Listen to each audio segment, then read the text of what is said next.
ازيكم عاملين ايه؟ يا رب تكونوا بخير. معاكم هند حوض على قناه حياتك احلى من ذهب.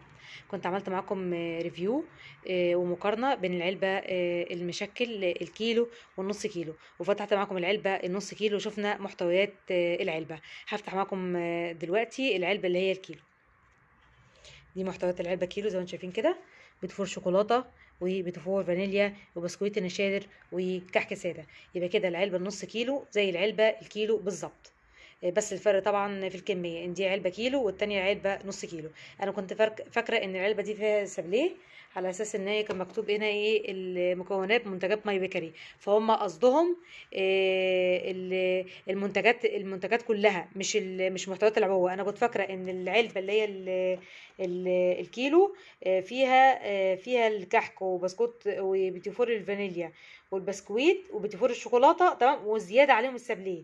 حتى مع الفيديو اللي فات قلت لكم يا جماعه ان الفرق بين العلبه الكيلو والعلبه نص كيلو ان العلبه الكيلو فيها سابليه، تمام، والعلبه النص كيلو ما فيهاش سابليه. لا، هم مكونات منتجات ماي بيكري، يعني المنتجات كلها. فكده العلبتين اللي هي النص كيلو والكيلو زي بعض بالظبط، ما فيش فرق ما بينهم. فيهم كحك ساده، وفيهم بيتيفور فانيليا، وفيهم بسكويت، وفيهم بيتيفور شوكولاته، يعني الاتنين زي بعض بالظبط. بس الفرق في الكميه، ان العلبه نص كيلو كميه، طبعا كميه نص كيلو، والعلبه كيلو كميه كيلو. لكن العلبه الكيلو ما فيهاش سابليه. العلبه كيلو ما فيهاش سابليه، بس هم مكاتبين مكونات منتجات ماي بيكري بصفه عامه، مش مكونات العبوه الكيلو مشكل.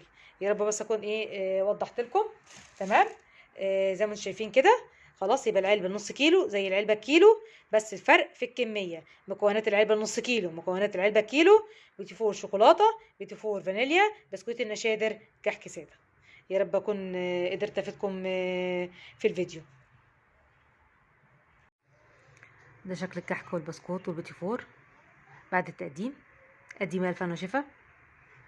قدمي مع شاي بالنعناع او شاي ساده او شاي بلبن زي ما تحبي. انا عملت معاه شاي بالنعناع زي ما انتم شايفين كده.